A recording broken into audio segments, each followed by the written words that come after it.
बिस्मिल्लाहिर्रहमानिर्रहीम। Matric class new physics के हवाले से नई वीडियो और पहली वीडियो के साथ हाजिर हैं। और आज ये मैट्रिक क्लास की फ़िज़िक्स की, जैसे कि मैंने आप लोगों से वादा किया था कि बुक अवेलेबल होते ही मैट्रिक क्लास की जो है वो फ़िज़िक्स को शुरू किया जाएगा इस चैनल पर, ज़ीके एजुकेशंस पर। तो आज इंशाल्लाह वो हमारी पहली क्लास होगी, यूनिट नंबर 10, जो कि मैट्रिक क्लास का पहला यूनिट है। ये आपके सामने खुला हुआ है। आज हम इंशाल्लाह जनरल वेव प्रॉपर्टीज़, जो कि यूनिट 10 है और मैट्रिक क्लास की पहली यूनिट है, इसको हम शुरू करेंगे। तो शुरू करने से पहले अल्लाह का नाम ले लेते हैं। बिस्मिल्लाहिर्रहमानिर्रहीम। मेरे साथ आप लोग भी पढ़ लें। रब्बी यस्सिर वला तुअस्सिर वतम्मिम बिल खैर वबिका नस्तईन या फत्ताह। रब्बी यस्सिर वला तुअस्सिर वतम्मिम बिल खैर वबिका नस्तईन या फत्ताह। रब्बी यस्सिर वला तुअस्सिर वतम्मिम बिल खैर वबिका नस्तईन या फत्ताह। ठीक है, तो आज ये पहले चैप्टर आपके सामने जनरल वेव प्रॉपर्टीज़ है। तो बेसिकली ये जो चैप्टर है वो आपका वेव्स के बारे में है, वेव्स की डिस्कशन है इसमें। ठीक है, तो जैसा कि हमें पता है कि हम अपनी ज़िंदगी में बहुत ज़्यादा इम्पैक्ट देखते हैं वेव्स का। बहुत सारी चीज़ों में हमें वेव्स नज़र आती हैं। हमें लाइट वेव्स नज़र आती हैं, हमें साउंड वेव्स नज़र आती हैं। वाटर के अंदर हमें वाटर में भी वेव्स नज़र आती हैं। ठीक है, अच्छा, बहुत सी चीज़ें ऐसे हैं जो वेव्स नज़र नहीं आ रही होती लेकिन महसूस हो रही होती, लेकिन यानी हमें उन वेव्स का इल्म ज़रूर है। ठीक है, साउंड वेव्स होती हैं, वो भी हम महसूस कर सकते हैं।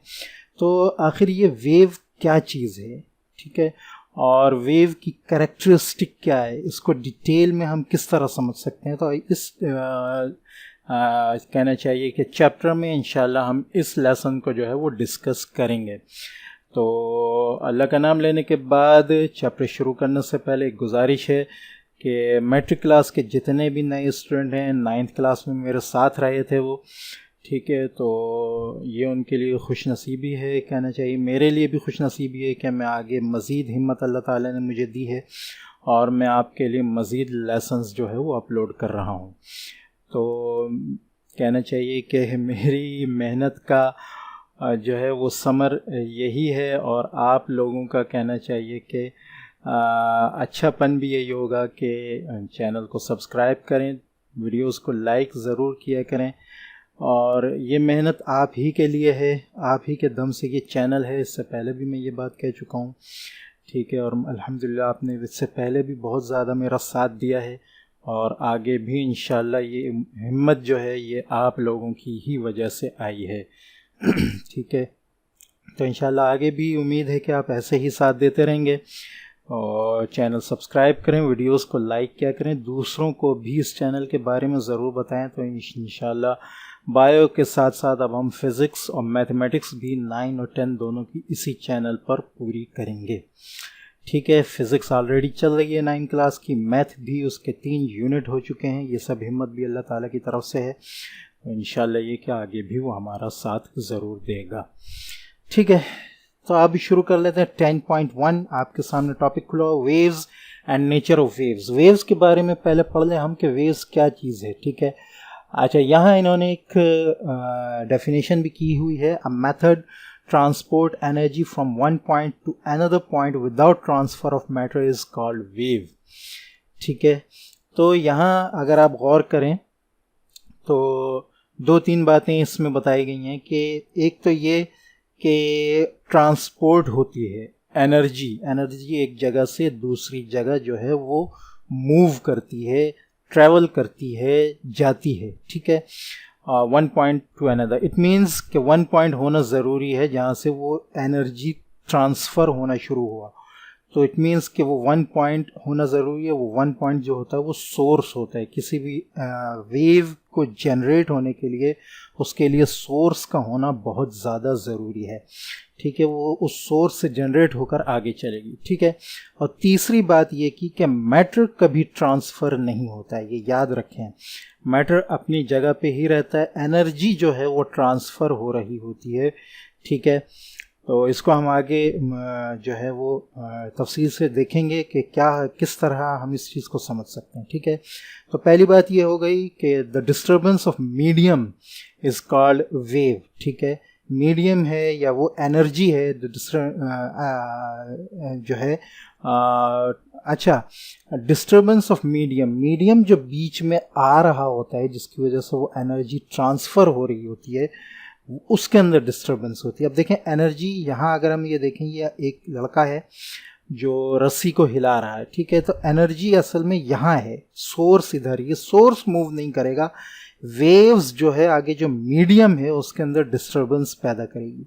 इसी तरह अगर हम पानी को देखें तो पानी में जब हम पत्थर फेंकते हैं, ठीक है, तो पत्थर जब हम फेंकते हैं तो मैटर तो अपनी जगह रहता है, पत्थर की वजह से ये उसके अंदर पानी के अंदर एनर्जी आती है, लेकिन वो वेव्स पानी में मूव करती हैं तो पानी को जो है वो डिस्टर्ब करती हैं। तो basically the disturbance of medium is called wave. ठीक है, और उसके अलावा ये कि अ मेथड ट्रांसपोर्ट एक ऐसा मेथड है जो एनर्जी को ट्रांसपोर्ट करता है one point two another point, ये जो है विदाउट ट्रांसफर ऑफ मैटर ये वेव कहलाता है। ठीक है, तो दो तीन बातें हमें यहाँ समझ में आ जाएंगी। नंबर एक, डिस्टर्बेंस ऑफ मीडियम जो है वो वेव कहलाता है। ठीक है, अच्छा, transport energy from one point two another without transfer of matter, ये वेव कहलाता है। ठीक है, तो और तीसरी चीज़ कि एनर्जी जो है वो मुख्तलिफ फॉर्म में हो सकती है, जो हम पहले भी ऊपर डिस्कस कर चुके हैं। वो साउंड की फॉर्म में भी हो सकती है, लाइट की फॉर्म में भी हो सकती है, वो वाटर की फॉर्म में भी हो सकती है, इसके अलावा कई फॉर्म्स हैं, इलेक्ट्रोमैग्नेटिक फॉर्म में भी हो सकती हैं एंड सो ऑन। ठीक है, अच्छा, यहाँ भी देखें इन्होंने ये बता दी, formation of waves, disturbance of medium, cause of formation wave, like we can produce waves by using rope. ठीक है, रस्सी हिलाते हैं तो मीडियम जो है वो डिस्टर्ब होता है, एनर्जी यहाँ से प्रोड्यूस हो रही है लेकिन आगे जो मीडियम जिसमें वेव्स जा रही हैं वो डिस्टर्ब होता है। ठीक है, अच्छा, स्लिंकी स्प्रिंग से इनकी क्या मुराद है? ठीक है, अच्छा, स्लिंकी स्प्रिंग भी यही है। ठीक है, जैसे स्प्रिंग्स वगैरह की हम बात करें कि उसमें हम जो है जब हम उसको हिलाते हैं तो उसके अंदर मूवमेंट पैदा होती है, तो जो मीडियम होता है, सोर्स जो है वो हमारा हाथ होता है उस स्प्रिंग वगैरह में, लेकिन वो स्प्रिंग जो है वो मीडियम होती है, उसमें डिस्टर्बेंस होती है। ठीक है, आगे इन्होंने मज़ीद जो है उसको डिस्कस किया है डिटेल के तौर पे। नंबर वन जो यहाँ एडिंग है वो है wave motion by using a rope. ठीक है, तो यहाँ जो है ये रोप के बारे में बता दिया है, जैसे मैं पहले बता चुका हूँ। तो हम जब इसको हिलाते हैं तो अप एंड डाउन जो है मूवमेंट होती है। ठीक है, जो है जिसकी वजह से वाइब्रेशंस पैदा होती हैं। तो हम ऑब्जर्व कर सकते हैं कि rope that the generated rope waves travel towards the wall, आगे की तरफ जा रहे हैं, उस तरफ जा रहे हैं। ठीक है, where is the rope itself moves only up and down. The rope is the medium through which the waves travel or propagate। ठीक है, ये बात मैं ऊपर समझा चुका हूँ कि वेव्स इसकी वजह से आगे जा रही हैं। ठीक है, और ये रोप जो है ये अप एंड डाउन मूव कर रहा है। ठीक है, अच्छा, स्लिंकी स्प्रिंग की अगर हम बात करें, यहाँ इन्होंने स्लिंकी स्प्रिंग की भी मिसाल दी है। तो ये एक्सपेरिमेंट हम जो है वो उसमें लेबॉर्ट्री में भी कर सकते हैं कि इसका एक एंड जो है स्लिंकी स्प्रिंग का वो वॉल के साथ लगा दें और जो फ्री एंड है उसको हम horizontally up and down move करें, तो हम देख सकते हैं कि स्प्रिंग जो है वो अप एंड डाउन मूव करेगा, जबकि जो उसका हम्प्स वगैरह है, जो उससे वेव्स जो प्रोड्यूस हो रही हैं वो दूसरे एंड की तरफ मूव करेंगी। ठीक है, तो यहाँ मज़ीद तफसील की है इसकी। बताने का मकसद ये है कि ये जिस स्प्रिंग है जिसको हमने एक तरफ से दीवार से अटैच किया, आगे से उसको मूवमेंट दे रहे हैं, तो इसमें ये स्प्रिंग जो है वो मीडियम है जो वेव्स को आगे की तरफ लेकर जा रहा है। ठीक है, नेक्स्ट जो एग्जांपल इन्होंने यहाँ दी है वो वाटर वेव की दी है रिपल टैंक के अंदर। रिपल टैंक क्या होता है, यहाँ इसकी डायग्राम भी बनी है। ठीक है, इसमें बेसिकली होता ही है कि ऊपर एक लैंप होता है। ठीक है, और नीचे जो है वो एक स्क्रीन होती है और बीच में वाटर सरफेस होती है। ठीक है, तो जब हम इस वाटर सरफेस के अंदर डिस्टर्बेंस पैदा करते हैं लैंप के ज़रिए, ठीक है, तो हमें जो नीचे स्क्रीन है उसके अंदर वेव्स की मूवमेंट बहुत वाज़ेह तौर पर जो है वो नज़र आती है, बहुत अच्छे तरीके से जो है उसको हम फील कर सकते हैं और एक्सपेरिमेंट कर सकते हैं। ठीक है, तो लेबॉर्ट्री में भी जो है इसका इस्तेमाल होता है और कहना चाहिए कि वेव्स को अच्छी तरह पढ़ने के लिए और समझने के लिए जो है इसको एक्सपेरिमेंट के तौर पर भी इस्तेमाल किया जाता है। ठीक है, इसके अलावा भी काफ़ी सारी मिसालें, अगर हम कहना चाहिए कि किसी स्पीकर की मिसाल लें तो उसमें भी यही है कि उसमें से जो आवाज़ निकल रही है सोर्स वो स्पीकर होता है और मीडियम बीच में हवा होती है, एयर होती है। ठीक है, और उसके साथ साथ जो है वो वेव्स जो है वो मूव कर रही होती हैं आगे की तरफ। ठीक है, नेक्स्ट जी यहाँ हमारा मेन टॉपिक, अच्छा यहाँ हमने समझ लिया कि क्या क्या चीज़ें हैं। एक तो ये कि सोर्स का होना ज़रूरी है, फिर मीडियम भी बीच में आ रहा होता है। ठीक है, और ये कि वेव्स जो हैं वो एक जगह से दूसरी जगह जो है एनर्जी को ट्रांसफ़र कर रही होती हैं, उसके साथ साथ मीडियम भी जो है वो डिस्टर्ब हो रहा होता है। ठीक है, आगे जो इन्होंने जो मेन टॉपिक है अब इसके साथ साथ ये है कि वेव जो है उसमें वेव मोशन जो है उसकी टाइप्स को बताया है। ठीक है, तो पहले हम ये समझ लें कि वेव मोशन है क्या। ठीक है, तो when a wave changes its position with respect to time it is called wave motion. देखिए, वेव जो है जब प्रोड्यूस हो रही है किसी सोर्स से तो वो आगे की तरफ ट्रैवल कर रही है। ठीक है, 1 सेकंड पे यहाँ पहुँची, दूसरे सेकंड पे यहाँ पहुँची, तीसरे सेकंड पे यहाँ, चौथे पे यहाँ, पाँचवें पे यहाँ, तो विद रिस्पेक्ट टू टाइम ये आगे की तरफ जा रही है। तो ये विद रिस्पेक्ट टू टाइम इसका जो ये मूव करना है ये वेव मोशन कहलाता है।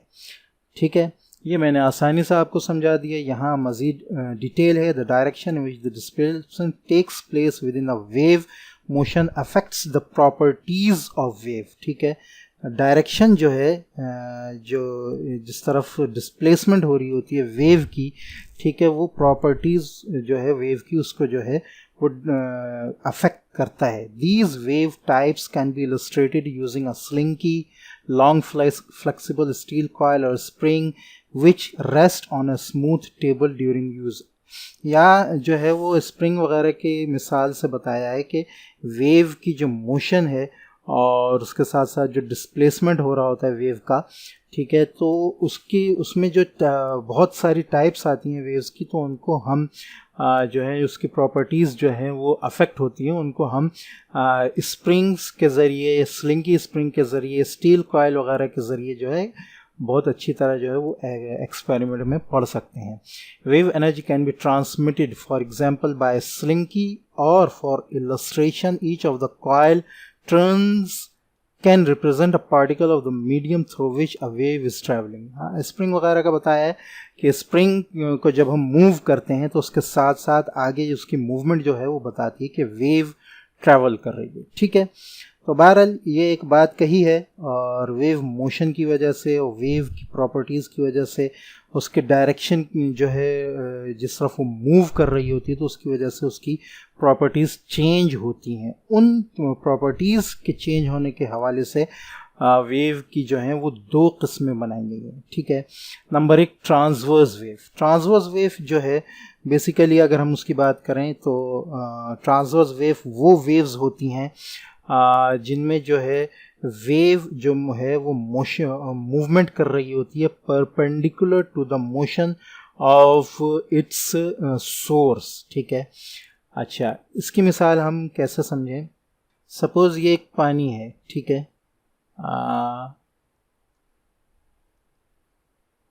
ठीक है, अब हमने इसमें एक पत्थर फेंका, पत्थर की डायरेक्शन यहाँ आई है, ठीक है, और जो इससे वेव्स निकलना शुरू हुई हैं वो इस तरफ इस तरफ इस तरफ निकलना शुरू होती है। ये तमाम वेव्स जो हैं ये इसके साथ 90 डिग्री रखती हैं, 90 डिग्री का एंगल जो है वो बना रही हैं। ठीक है, इट मीन्स कि ये वेव्स जो हैं ये सोर्स जो उसकी है, सोर्स की जो मूवमेंट है, सोर्स की जो डायरेक्शन है उससे परपेंडिकुलर है, उसके परपेंडिकुलर है। तो ये बात याद रखें कि when the motion of wave is perpendicular to the motion of its source then the wave is called transverse wave। ठीक है, दूसरी बात ये है कि transverse wave do not need medium to travel, they can also travel in vacuum.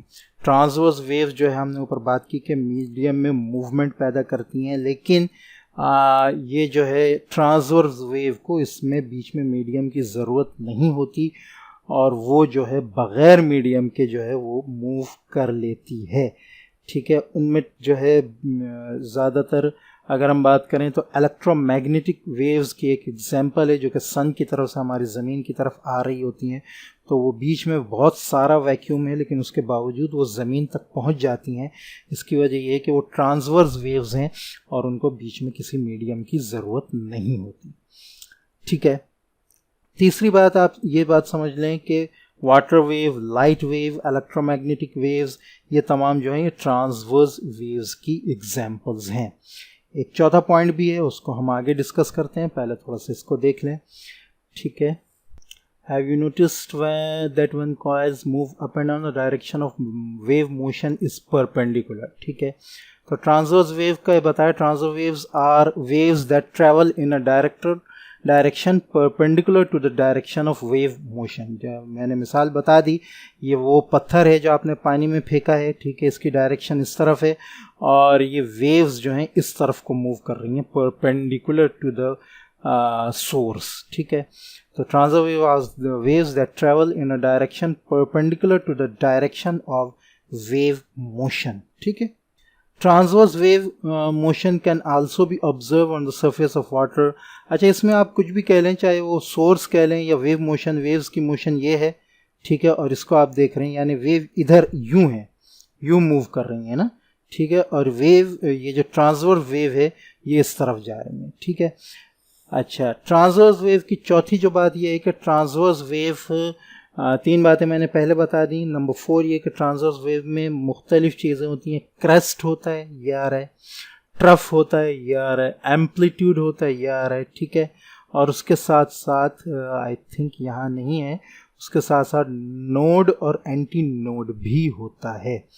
तो इन चीज़ों को हम यहाँ जो है वो डिस्कस कर लेते हैं। ये पिक्चर बनी हुई है। ठीक है, अच्छा, ये आपके सामने जो है वेव्स नज़र आ रही हैं। ठीक है, इसमें जो सबसे ऊपर जो मैक्सिमम पॉइंट होता है हर वेव का वो कहलाता है क्रेस्ट। इसका ये क्रेस्ट है, इसका ये क्रेस्ट है। ठीक है, और जो कहना चाहिए माइनस साइन की तरफ ये कहलाता है प्लस साइन की तरफ। ठीक है, और ये जो है ये माइनस साइन की तरफ कहलाता है, ये जो है ये ट्रफ है। ठीक है, तो हर वेव का जो मैक्सिमम पॉइंट है वो कहलाता है क्रेस्ट पॉजिटिव की तरफ, और जो मिनिमम पॉइंट है वो कहलाता है माइनस साइन की तरफ, कहना चाहिए वो कहलाता है ट्रफ। ठीक है, अच्छा, इसके बाद तीसरी चीज़ ये कि ये मैक्सिमम जो इसकी कहना चाहिए लेंथ है इस वेव की, इस तरह ये कहलाती है एम्पलीट्यूड। तो एम्पलीट्यूड किसी भी वेव का जितना ज़्यादा होगा वो वेव उतनी ही ताकतवर होगी। ठीक है, और बाकी एम्पलीट्यूड होगा, क्रेस्ट हो गया, ट्रफ हो गया। दो चीज़ें और आप ये याद कर लें कि जो मिनिमम पॉइंट यहाँ पर होता है वो कहलाता है नोड। ठीक है, और इसी तरह पॉइंट दोनों तरफ अगर हम देखें तो दोनों तरफ जो मैक्सिमम पॉइंट इधर भी और मैक्सिमम पॉइंट इधर भी वो कहलाता है एंटी नोड। ठीक है, तो यहाँ देख लेते हैं। Amplitude it is the maximum displacement moved by a point on a vibrating body from the rest और मीन पोजीशन। ये मीन पोजीशन है, ये रेस्ट पोजीशन। ठीक है, यहाँ पर रेस्ट। अब ये जितना ऊपर की तरफ मूव कर रहा है ये कहलाता है, अच्छा, ये नाप जो है ये कहलाता है मैक्सिमम डिस्प्लेसमेंट, जो है ये कहलाती है एम्पलीट्यूड। ठीक है, crest is a point on a surface wave. Crest और एम्पलीट्यूड में फ़र्क ये है कि क्रेस्ट हर वेव का अलग अलग बता रहा होता है। ठीक है, और ये नाप जो है जो मैक्सिमम है ये एम्पलीट्यूड कहलाता है। ठीक है, तो कहाँ गया? Crest is a point on a surface wave where the displacement of the medium is at a maximum. दूसरी भी बताइए, the positive upper part of wave is called crest. दोनों डेफिनेशंस हो सकती हैं। ठीक है, ट्रफ के बारे में बताया, is a point on surface wave where the displacement of the medium is at a minimum. तो ट्रफ क्या होता है कि जब ये एक पॉइंट है सरफेस का, जब वेव जो है उसमें डिस्प्लेसमेंट जो है वो बहुत कम होती है, माइनस साइन की तरफ होती है, ठीक है। और हर दो क्रेस्ट के दरमियान या हर दो ट्रफ के दरमियान जो है जो कहना चाहिए कि लेंथ है वो कहलाती है, जो फासला है वो कहलाता है वेव लेंथ। तो ये सारी चीज़ें जो हैं ये वेव्स की प्रॉपर्टीज़ को समझने के लिए आगे बहुत ज़्यादा ज़रूरी हैं, ठीक है। तो इनको जहन में रखें ताकि आगे हम इंशाल्लाह मज़ीद इसको सॉल्व कर सकें। तो नेक्स्ट क्लास में इंशाल्लाह हम लॉन्गिट्यूडिनल वेव्स को जो है उनको पढ़ेंगे। अस्सलामु अलैकुम व रहमतुल्लाहि व बरकातुहू।